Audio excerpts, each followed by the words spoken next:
Hello बच्चों, कैसे हो आप। मेरा नाम अभिषेक कानुड़िया है और आपका फिर से स्वागत है आपके अपने प्यारे से चैनल संदीप कोचिंग क्लासेस पर। बच्चों, आज हम स्टार्ट करने जा रहे हैं इंटरनल रेजिस्टेंस ऑफ सेल के बारे में और आज हम डिटेल स्टडी करेंगे कि internal resistance of cell, EMF और टर्मिनल वोल्टेज के बीच क्या रिलेशन है और कुछ ग्राफ्स पढ़ेंगे और कुछ न्यूमेरिकल्स पढ़ने वाले हैं। तो आज का दिन बहुत ही मज़ेदार होने वाला है, इंटरेस्टिंग होने वाला है। तो चलिए बिना देर किए स्टार्ट करते हैं। What is internal resistance of a cell. तो चलिए बच्चों स्टार्ट करते हैं और आपको बताने की कोशिश करते हैं कि इंटरनल रेजिस्टेंस होता क्या है किसी सेल का। तो बच्चों मैं आपको थोड़ा सा सेल के अंदर की दुनिया में ले जाता हूँ।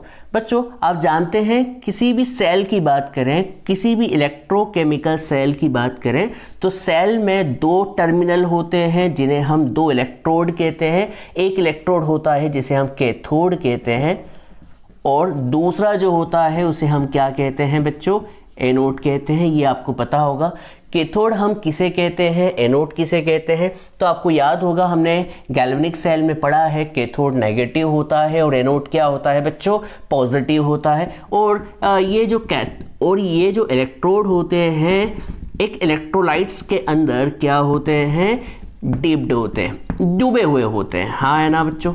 अब इन इलेक्ट्रोलाइट्स का काम क्या होता है, तो इलेक्ट्रोलाइट्स जो होते हैं आयंस में टूट जाते हैं। कितने आयंस, पॉजिटिव आयंस। और कौन से आयंस बच्चों, नेगेटिव आयंस में टूट जाते हैं। तो कभी हम सेल के अंदर की बात करें बच्चों, आप सेल के बाहर तो क्या देखते हैं मैं आपको बता दूं। आप तो सर्किट ऐसा देखते हैं, आप फिजिक्स में जो भी सर्किट देखते हैं ये एक्सटर्नल रेजिस्टेंस होता है और ये जो होता है सेल होता है। मैं आपको जो कहानी बता रहा हूँ वो सेल के अंदर की बता रहा हूँ। कहाँ की बता रहा हूँ बच्चों, इस सेल के अंदर की। ये तो सेल का एक रिप्रेजेंटेशन है। सेल में सिर्फ आपको क्या दिखता है, बड़ी डंडी और एक छोटी डंडी, मतलब कैथोड और एनोड दिखता है। पर मैं आपको सेल के अंदर की कहानी बता रहा हूँ कि सेल के अंदर आखिर हो क्या रहा है। तो सेल के अंदर हो क्या रहा है, सेल के अंदर दो डंडियाँ है जिसे हम कैथोड और एनोड इलेक्ट्रोड कहते हैं। और अंदर क्या भरा होता है, इलेक्ट्रोलाइट्स भरा होता है। हाँ है ना, जैसे NaCl भी एक इलेक्ट्रोलाइट है, जिंक सल्फेट एक इलेक्ट्रोलाइट है। तो यहाँ पर जिंक सल्फेट की बात करें तो वो किस में टूट जाएगा बच्चों, वो टूट जाएगा किस में, आयंस में, एनायंस और केटायंस में। अब बताओ, अब कभी अपन अंदर की बात करें तो ये जो यहाँ पर चार्ज जो हो रहे हैं कहाँ फ्लो हो रहे हैं, चार्ज फ्लो हो रहे हैं प्लस से लेकर कहाँ बच्चों, माइनस में। ये चार्ज ऐसे फ्लो होते हैं, करंट ऐसा फ्लो होता है। पर कभी हम सेल के अंदर की बात करें तो ये जो नेगेटिव आयंस हैं किसकी तरफ भाग रहे होंगे, सॉरी बच्चों, ये नेगेटिव आयंस जो हैं वो किसकी तरफ भाग रहे होंगे, एनोड की तरफ। हाँ है ना। और ये जो पॉजिटिव आयंस है वो किसकी तरफ भाग रहे होंगे, कैथोड की तरफ। अब बच्चों आप बताएं, ये पॉजिटिव डायरेक्ट क्या इस इलेक्ट्रोड्स पर स्टिक हो सकता है, अट्रैक्ट हो सकता है। तो आप कहेंगे हाँ सर हो सकता है क्योंकि प्लस माइनस को अट्रैक्ट करता है। पर बच्चों इस प्लस और कैथोड के बीच में बहुत सारे एटम्स हैं और बहुत सारे कैटायंस और एनायंस है। ये अकेले नहीं है कि भैया प्लस है जो डायरेक्ट किससे जाके मिल जाए, इस कैथोड से जाके मिल जाए या फिर अट्रैक्ट हो जाए। इनके रास्ते में बहुत ज़्यादा क्या है, रेजिस्टेंस है। हाँ है ना बच्चों। रेजिस्टेंस क्या होता है, रेजिस्टेंस एक ऐसी प्रॉपर्टी होती है इलेक्ट्रोलाइट की जो क्या करता है, करंट के फ्लो का अपोज करता है। देखिए यहाँ पे करंट के फ्लो का क्या हो रहा है, अपोज, क्योंकि चार्ज फ्लो होंगे तो करंट फ्लो होगा। तो यहाँ पे चार्ज जो है, यहाँ पर आयंस जो है यहाँ पर जो स्टिक हो रहे हैं तो इनके बीच कुछ रेजिस्टेंस होगा। इसी को हम कहते हैं इंटरनल रेजिस्टेंस ऑफ सेल। आपको उम्मीद करता हूँ ये बात समझ में आ गई होगी। डेफिनेशन वही है जो पुरानी थी सर, क्या it is the property, definition वही है जहां आप छोड़ के आए थे मेरे प्यारे बच्चों। क्या, it is the property of electrolytes of cell, electrolyte of cell by virtue of which it opposes the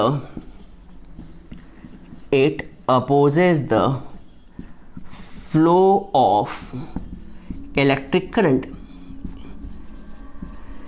It opposes the flow of electric current inside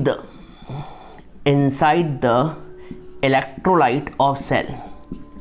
Inside the electrolyte of cell is called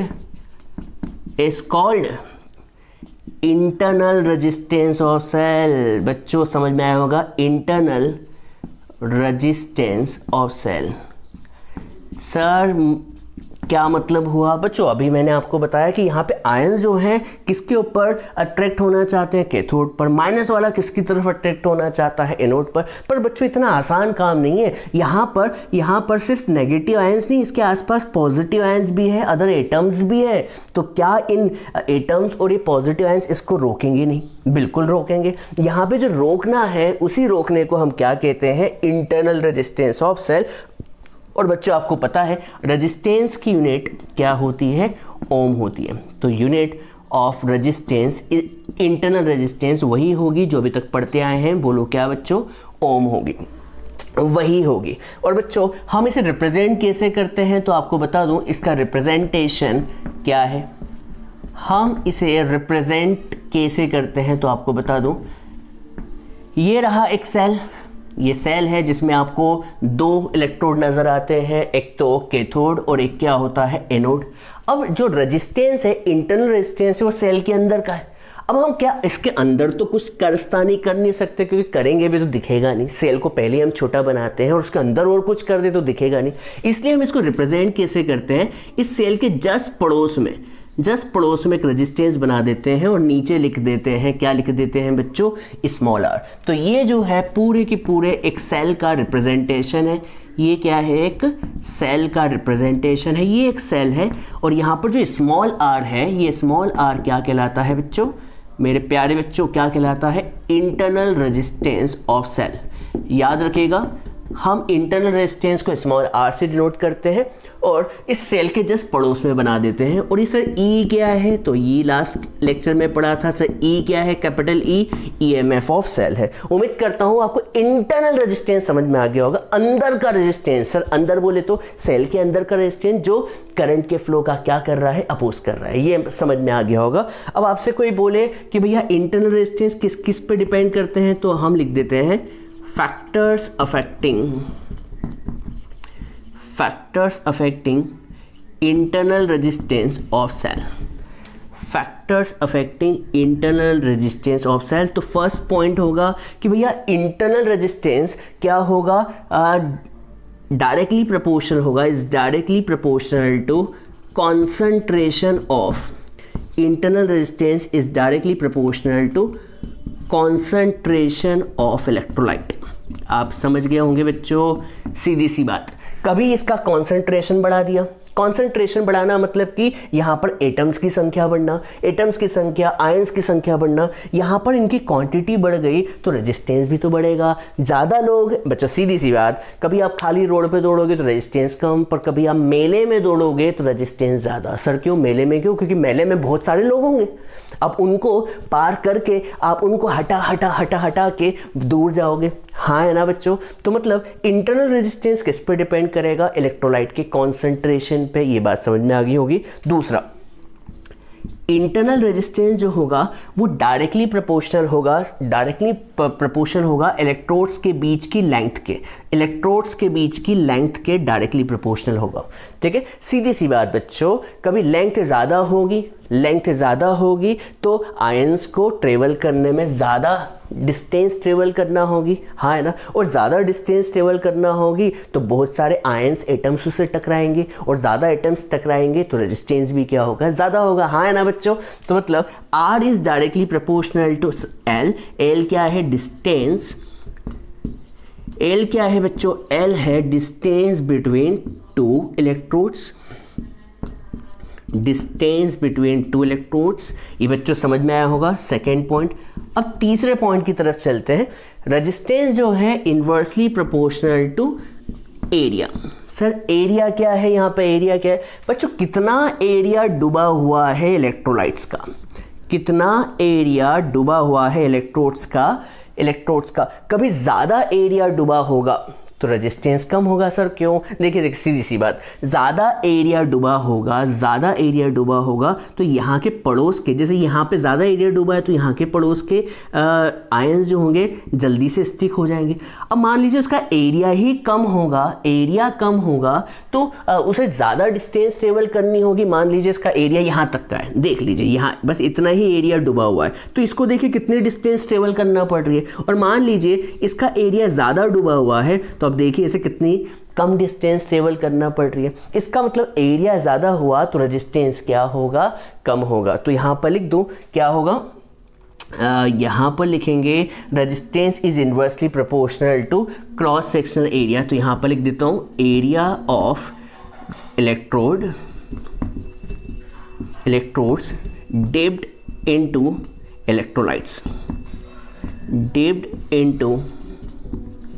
electrolytes. बच्चों ये बात आपको समझ में आ गई होगी। और चौथा पॉइंट तो बहुत ही कॉमन सा पॉइंट है, रेजिस्टेंस जो होगा resistance depends on nature of material, depends on nature of electrolytes. किस पे डिपेंड करेगा बच्चों? इलेक्ट्रोलाइट्स के नेचर पे। कितना आसान टॉपिक चल रहा है। और साथ के साथ इंटरनल रेजिस्टेंस डिपेंड करेगा, डिपेंड्स ऑन टेम्परेचर। आपको बता दूं रेजिस्टेंस कभी टेम्परेचर कभी बढ़ाया तो इंटरनल रेजिस्टेंस कम होगा। हाँ बच्चों ये बात आपको बता दूं, कभी एक्सटर्नल रेजिस्टेंस की बात होती तो एक्सटर्नल रेजिस्टेंस में टेम्परेचर बढ़ाने पर रेजिस्टेंस बढ़ता है, पर बच्चों इंटरनल रेजिस्टेंस की कहानी अलग है। इंटरनल रेजिस्टेंस की कहानी ये है कि कभी आप टेम्परेचर बढ़ाए तो इंटरनल रेजिस्टेंस कम होगा। सर क्यों? देखिए कभी टेम्परेचर बढ़ गया तो यहाँ पर अंदर की काइनेटिक एनर्जी बढ़ जाएगी, रैंडम मोशन बढ़ जाएगा, और मोशन बढ़ गया तो यहाँ पर क्या होगा, जल्दी से ये किसकी तरफ अट्रैक्ट हो जाएंगे? उनके करस्पॉन्डिंग इलेक्ट्रोड की तरफ। ये बात आपको समझ में आ गई होगी। टेम्परेचर बढ़ाने पर इंटरनल रेजिस्टेंस कम होता है। तो आपको ये बात समझ में आ गई होगी इंटरनल रेजिस्टेंस ऑफ सेल क्या होता है, ये किन पर डिपेंड करता है। अब देखिए ये तो बेसिक हो गया। अब हम क्या पढ़ने वाले हैं? अब हम पढ़ने वाले रिलेशन। सर किसके बीच?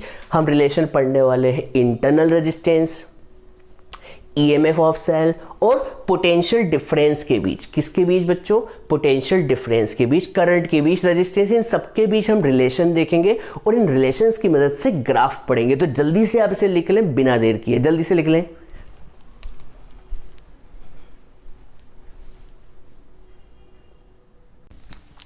चलिए बच्चों अब हम एक रिलेशन पढ़ने जा रहे हैं। किसके बीच? Relation between R, capital E and V. और आप जान चुके होंगे यहाँ पर small R internal resistance of cell है, ई जो है ईएमएफ ऑफ सेल है, और वी क्या है? पोटेंशियल डिफरेंस है। तो चलिए एक डायग्राम बनाते हैं और समझने की कोशिश करते हैं इन तीनों का क्या संबंध होगा। चलिए बच्चों देखते हैं। तो हम यहाँ पर क्या बना रहे हैं बच्चों? एक सेल बनाने की कोशिश कर रहा हूँ मैं। उस सेल से पहले मैंने एक एक्सटर्नल रेजिस्टेंस बनाया है और इस एक्सटर्नल रेजिस्टेंस से मैंने कनेक्ट किया है एक सेल को, और ये सेल का क्या है बच्चों? इंटरनल रेजिस्टेंस है। आपको अभी थोड़ी देर पहले ही बताया था मैंने। और यहाँ पर ये इसके टर्मिनल है प्लस माइनस। और यहाँ पर मैंने आपको ये भी बताया था कि कभी आप किसी सेल की बात कर रहे हैं तो ये सेल का ईएमएफ होता है और ये सेल का जो होता है इंटरनल रेजिस्टेंस होता है। याद होगा अभी थोड़ी देर पहले बताया था। कभी मैं जैसे ही क्या करूं बच्चों, ये स्विच है और स्विच को जैसे ही मैंने क्या किया, ऑन मोड पे डाला, स्विच को ऑन किया, तो बताओ क्या होगा? तो आप कहेंगे सर स्विच जैसे ही ऑन होगा तो करंट फ्लो होने लग जाएगा। कहाँ? बैटरी के पॉजिटिव से शुरू होगा, बैटरी के पॉजिटिव से शुरू होगा, और ये जो करंट होगा वो एक्सटर्नल रेजिस्टेंस से फ्लो होगा और साथ के साथ इंटरनल रेजिस्टेंस से भी फ्लो होगा सेल के अंदर। हाँ है ना? इसका मतलब जो है कभी हम यहाँ पर ओम्स लॉ लगाए तो इस टर्मिनल के अक्रॉस पोटेंशियल डिफरेंस क्रिएट हो जाएगा। होगा कि नहीं होगा बच्चों? तो बच्चों बताओ बाय ओम्स लॉ बता सकते हैं ओम्स लॉ क्या कहता है? सर ओम्स लॉ कहता है V equals to I R. ये बात आपको पता होगी, V equals to I are. तो हम यहाँ पर लिखते हैं भैया potential difference across external resistance. और पोटेंशियल डिफरेंस क्या होता है बच्चों, V equals to I R. यहाँ से मैं I की वैल्यू निकालूँ तो बच्चों बताओ क्या आएगी, V/R। इसे मैं यहीं छोड़ देता हूँ, ये बात आपको समझ में आई होगी। इसके अक्रॉस कभी आप पोटेंशियल डिफरेंस निकाल रहे हैं तो कितना होगा बच्चों, V equals to I R. Sir ये क्यों आया पोटेंशियल डिफरेंस, क्योंकि आपने स्विच ऑन किया और स्विच ऑन किया तो करंट फ्लो होने लगा और करंट फ्लो हुआ तो पोटेंशियल डिफरेंस क्रिएट हुआ। सर कितना, V equals to I are. तो यहाँ से हम करंट की वैल्यू निकाल सकते हैं V/R। पर आपसे कोई बात कहे कि भैया ये E क्या होता है, EMF ऑफ सेल क्या होता है, तो आपको याद होगा लास्ट क्लास में पढ़ाया था, EMF ऑफ सेल ऐसा वर्क डन होता है जिसकी वजह से करंट एक्सटर्नल सर्किट में भी फ्लो होता है और प्लस इंटरनल सर्किट में भी फ्लो होता है। तो यहाँ पर हम निकालते हैं टोटल EMF ऑफ सेल। क्या निकाल रहे हैं बच्चों, total EMF of cell. Sir EMF का फॉर्मूला, अरे भाई ओम्स लॉ से V equals to I R, वैसे EMF इक्वल्स टू क्या होगा, I R plus r. Sir R plus r क्यों हुआ, क्योंकि करंट जो है एक्सटर्नल रेजिस्टेंस में भी फ्लो हो रहा है प्लस इंटरनल रेजिस्टेंस में। पर सर रेजिस्टेंस को प्लस क्यों किया, क्योंकि ये दोनों रेजिस्टेंस किस में होंगे बच्चों, सीरीज में होंगे। आपको बात समझ में आई होगी। सर ये बात फिर से समझाए बच्चों, ये EMF ऑफ सेल जिम्मेदार करंट को कहाँ से कहाँ फ्लो करने के लिए, तो आप कहेंगे sir external circuit plus internal circuit, मतलब I R प्लस R। हाँ है ना ओम्स लॉ से। तो यहाँ से I की वैल्यू निकाल लो बच्चों, बताओ क्या होगी, तो होगी E R प्लस R। ये इक्वेशन नंबर क्या होगी बच्चों, 2 होगी। क्लियर है बच्चों। अब क्या करें, हम इन दोनों को क्या कर लेते हैं, इक्वेट कर लेते हैं, क्योंकि ये भी करंट की वैल्यू है, ये भी करंट की वैल्यू है, तो दोनों को इक्वेट कर लेते हैं। तो क्या करते हैं बच्चों, इक्वेट फ्रॉम इक्वेशन 1 and 2, दोनों को इक्वेट कर लेते हैं। तो इक्वेट करके क्या मिलेगा बच्चों, V/R equals to V/R equals to E/ में R प्लस R। ये बात समझ में आई होगी। क्रॉस मल्टीप्लाई कर दें तो बच्चों बताओ क्रॉस मल्टीप्लाई करके क्या होगा, ये टर्म इससे मल्टीप्लाई होगी और ये इससे होगी। तो क्रॉस मल्टीप्लाई किया तो VR और V इंटू कितना हो जाएगा, small r, equals to E into कितना होगा, कैपिटल R। ठीक है बच्चों, मैं VR को यहीं पे लिखता हूँ, ER को मैं यहीं पे लिखता हूँ और इस VR को राइट साइड में ले जाता हूँ तो माइनस का VR हो गया। अब यहाँ से मैं R को कॉमन ले लूँ, जो कि ले सकते हैं, तो क्या होगा, E माइनस V हो जाएगा। मैं कभी यहाँ से स्मॉल r की वैल्यू निकालूँ तो ये कैपिटल R, ये V मल्टीप्लाई में है तो उधर जाके क्या होगा बच्चों, डिवाइड में।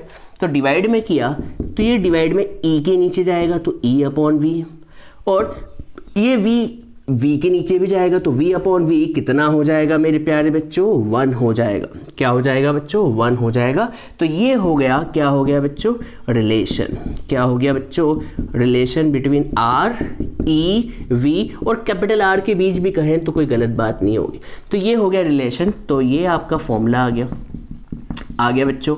हमारे पास एक फॉर्मूला ये आ गया, एक और फॉर्मूला निकालते हैं बच्चों। देखो V इक्वल्स टू कितना है, IR, हाँ है ना, V इक्वल्स टू IR। और ये I की वैल्यू को क्यों ना हम इस इक्वेशन में डाल दें तो दूसरा फॉर्मूला भी निकल जाएगा। तो बच्चों हम यहाँ पर लिख देते हैं सिंस V इक्वल्स टू कितना है, IR, हाँ है ना, और I की वैल्यू क्या है, ये रही फ्रॉम इक्वेशन 2। तो I की वैल्यू है E/ में R प्लस R, तो मैं इस I की वैल्यू पुट कर देता हूँ E/ में R प्लस R और एक कैपिटल R साथ में।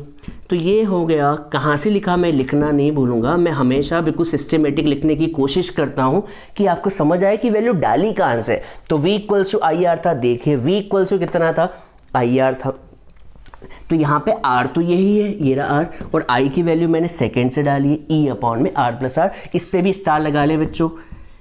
ये हमारे 2 फॉर्मूले हो गए, ठीक है। ये पहला फॉर्मूला मैं स्टार लगा देता हूँ जिससे याद रहे कि ये इंपॉर्टेंट फॉर्मूले हैं रिलेशन के। एक और फॉर्मूला है, आपको याद होगा मैंने लास्ट क्लास में पढ़ाया था। लास्ट लेक्चर कभी आपने नहीं देखा हो तो प्लीज़ देखें। लास्ट लेक्चर में मैंने बताया था कि जो पोटेंशियल डिफरेंस होता है वो EMF ऑफ सेल से हमेशा क्या होता है, कम होता है। शायद से मैंने नहीं बताया तो बता देता हूँ, चलो ये बता देता हूँ।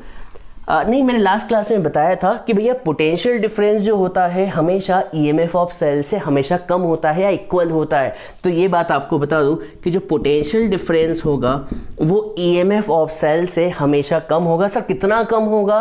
क्योंकि देखिए करंट जब फ्लो होगा तो यहाँ भी जाएगा और इंटरनल रेजिस्टेंस ऑफ सेल में भी जाएगा, तो उस सेल के अक्रॉस पोटेंशियल ड्रॉप होगा, हाँ है ना। तो मैं वी डैश लिख देता हूँ। सर ये वी डैश क्या है? वी डैश क्या है? मैं लिख देता हूँ वी डैश क्या है? पोटेंशियल डिफरेंस, पोटेंशियल ड्रॉप, या फिर कहें potential drop across internal resistance, हाँ है ना। तो V इक्वल्स टू बोलो कितना होगा? E minus V dash. और सर वी डैश क्या है? Potential difference across internal resistance. तो V बोलो किसके इक्वल होगा?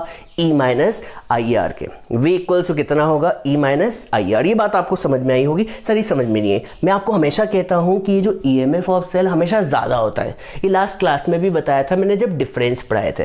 तो EMF ऑफ सेल हमेशा ज़्यादा होता है। तो आप कहेंगे EMF ज़्यादा होता है मतलब V कम होगा। V क्या होगा? कम होगा। सर कितना कम होगा? कितना कम होगा? E में से कुछ कम होगा। सर कितना कम होगा? तो वी डैश कितना है? Potential drop across internal resistance of cell, हाँ है ना। सर पोटेंशियल ड्रॉप निकालते कैसे? ओम्स लॉ से। V dash equals to I into capital R नहीं आएगा इस बार, क्योंकि पोटेंशियल ड्रॉप हम किसके अक्रॉस निकाल रहे हैं? स्मॉल आर के अक्रॉस। तो V equals to E minus I are. तो बच्चों ये आपका क्या हो गया? ग्राफ हो। ये आपके क्या हो गए? सारे के सारे आपके फॉर्मूले हो गए जो हम निकालना चाह रहे थे। अब हम क्या पढ़ने वाले हैं? कुछ ग्राफ पढ़ने वाले। जल्दी से आप इसे नोट डाउन कर ले। कर लीजिए बच्चों नोट डाउन। चलिए बच्चों अब हम कुछ ग्राफ देखते हैं। किस पर ग्राफ? ग्राफ जो है internal resistance, EMF, potential difference, current और एक्सटर्नल रेजिस्टेंस पे हम एक ग्राफ देखने वाले हैं। तो ये ग्राफ हम बना रहे हैं और आपको बता दूं ये सबसे इंपॉर्टेंट बात है कि ये आपकी 2020 की एग्जाम्स में ऑब्जेक्टिव्स के फॉर्म में आए थे। तो बच्चों बहुत ही इंपॉर्टेंट ग्राफ है, ज़रूर याद रखिएगा। देखिएगा ग्राफ क्या क्या है। तो बच्चों सबसे पहले हम ग्राफ बनाने जा रहे हैं। तो ग्राफ जो है बना रहे हैं, सर किसके बीच बना रहे हैं? तो ग्राफ बना रहे हैं सबसे पहले EMF वर्सेस कैपिटल R। किसके बीच बच्चों? EMF और कैपिटल R। तो आपको याद होगा मैंने लास्ट लेक्चर में बताया था कि कभी आप एक्सटर्नल रेजिस्टेंस ऑफ सेल को बढ़ाए, या घटाए, EMF of cell doesn't change. सर क्यों? रीज़न क्या है? तो रीज़न क्या है मैं लिख देता हूँ यहाँ पे। रीज़न क्या है? रीज़न ये है कि भैया EMF of cell does not depends on external resistance. किस पे डिपेंड नहीं करता बच्चों?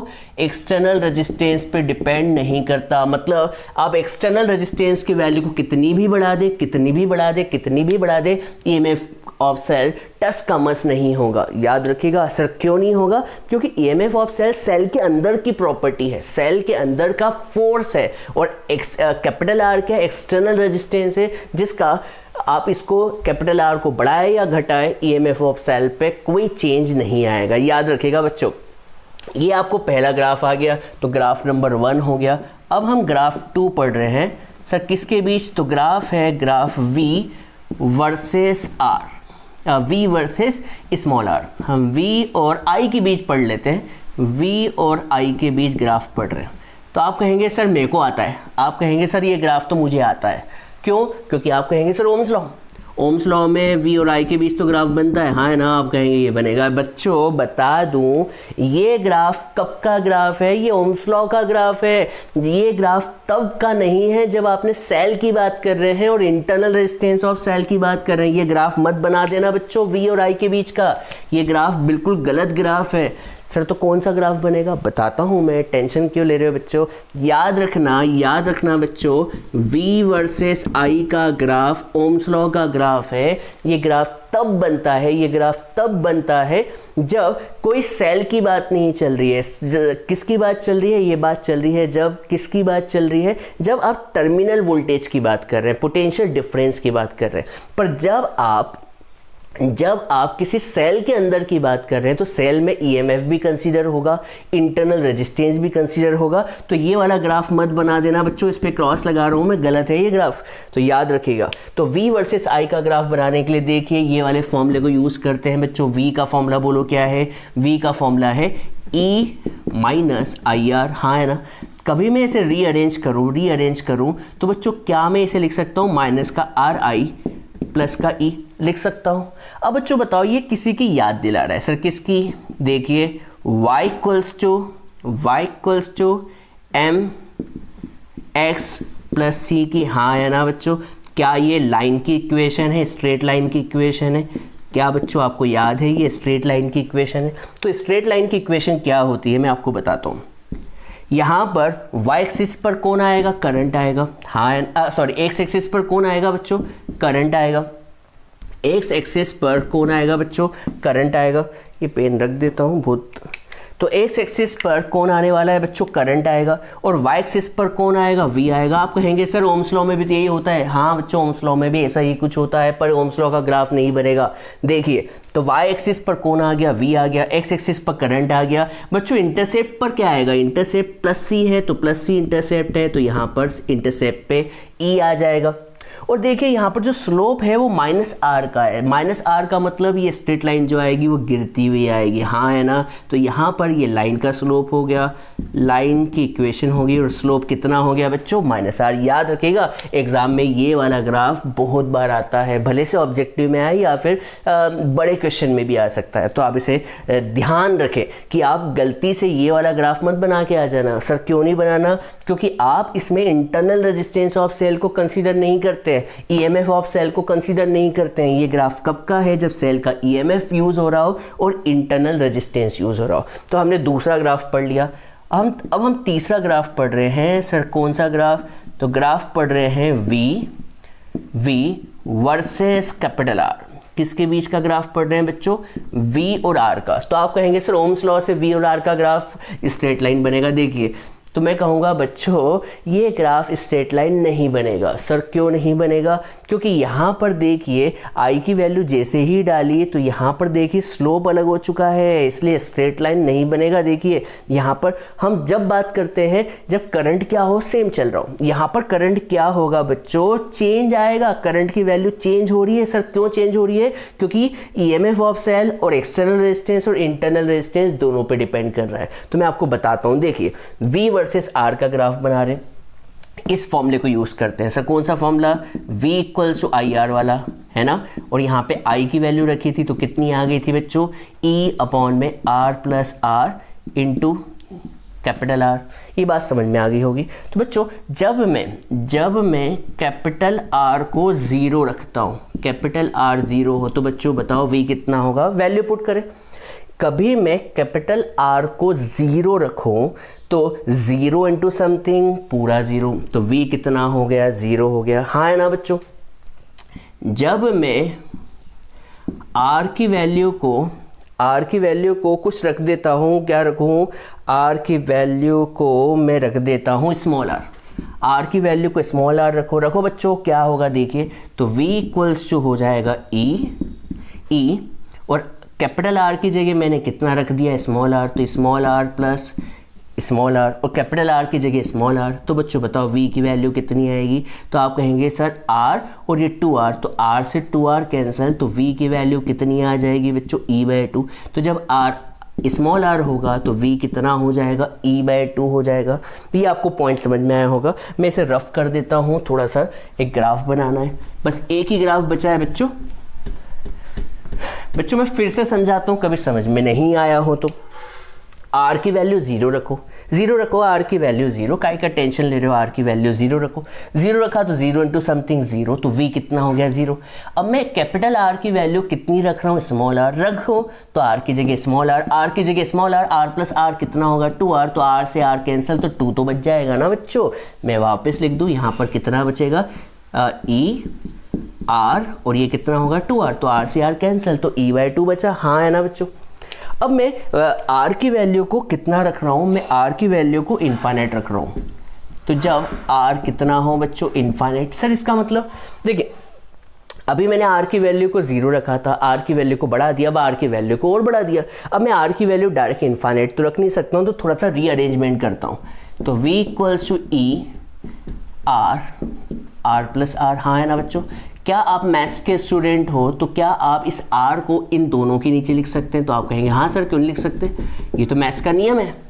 अरे भाई यही तो करते हो आप, कभी एलसीएम लो तो ये r ऊपर चल जाएगा, तो उल्टा बोलो ये r जो ऊपर है उसको नीचे भी तो ला सकते हो। तो r से r क्या हुआ बच्चों? कैंसिल हुआ। तो बच्चों बताओ v कितना आएगा? e 1 plus r by r. हाँ है ना बच्चों? अब पुट करो r की जगह इन्फाइनाइट, पुट करो करो करो करो करो बच्चों। तो बोलो क्या आएगा? v equals to E 1 plus r upon infinite. और कभी आप इतनी बात समझते हैं तो बच्चों किसी भी टर्म के नीचे इन्फाइनाइट हो तो उसे हम क्या कहते हैं? 0। तो बच्चों बताओ कितना आंसर आएगा? e upon 1। इसका मतलब v किसके इक्वल हो गया बच्चों? e के। हाँ या ना बच्चों? बच्चों ग्राफ को इतने आसान नहीं है कि आपने दिमाग से मतलब आपने सोचा और लिख दिए। ग्राफ जो होते हैं किसी इक्वेशन पे आधारित होते हैं बच्चों। आपको इक्वेशन आनी चाहिए तभी आप ग्राफ बना सकते हैं, इक्वेशन नहीं आती तो आप ग्राफ नहीं ड्रॉ कर सकते, याद रखिएगा। तो हमारे पास ग्राफ बनने जा रहा है बच्चों। किसके बीच ग्राफ बनने वाला है? r और v के बीच। तो r और v के बीच। तो पहला पॉइंट क्या था बच्चों? r जब 0 हो तो v भी 0 होगा, ये वाला पॉइंट। हाँ है ना? r जब 0 तो v भी 0। और जब कैपिटल R किसके इक्वल हो? स्मॉल r के। कैपिटल R स्मॉल r के। तो बच्चों v कितना आ गया? e/2। तो यहाँ पे लिख देते e/2। सही है? तो ये वाला पॉइंट यहाँ पर होगा। और तीसरा पॉइंट क्या है? जब v r की वैल्यू इन्फाइनाइट रख दी, इन्फाइनाइट का मतलब r की वैल्यू लगातार बढ़ाते गए, तो v किसके इक्वल हो जाएगा बेटा? e की तरफ अप्रोच करेगा। सर अप्रोच क्यों? क्योंकि मैथ्स में इन्फाइनाइट नहीं होता बच्चों। इन्फाइनाइट हम बोलते हैं इन्फाइनाइट की तरफ जा रहा है, तो v भी क्या होगा? इन्फाइनाइट की तरफ जाएगा। तो r जब इन्फाइनाइट होगा तो v जो होगा वो किसकी तरफ जाएगा बच्चों? e की तरफ। तो ये ग्राफ कुछ ऐसा आएगा। हाँ है ना? e की तरफ टच मत कर देना क्योंकि ये e की तरफ जा रहा है, जाएगा नहीं बच्चों। जाना और जाएगा में अंतर है। सही, जल्दी से आप इसे क्या कर ले बच्चों? नोट डाउन कर ले बच्चों। ये 3 ग्राफ को याद कर ले। पर बच्चों ग्राफ को याद करें तो दिमाग लगा के करें, ऐसे बेवकूफ़ों जैसा नहीं करें कि सर डायरेक्ट हमने तो एक e वाला बना दिया, एक ऐसा बना दिया, एक ऐसा बना दिया। बच्चों याद रखें यहाँ पर y एक्सिस पे v है, यहाँ पर y एक्सिस पे v है, यहाँ पर x एक्सिस पे करंट है और यहाँ पर x एक्सिस पर रेजिस्टेंस है। इस बात को याद रखें। जल्दी से आप इसे नोट डाउन कर ले। अब हम कुछ न्यूमेरिकल्स करने वाले हैं। किस पर? EMF of cell, internal resistance, current और एक्सटर्नल रेजिस्टेंस पे। तो जल्दी से आप इसे नोट डाउन करें बच्चों।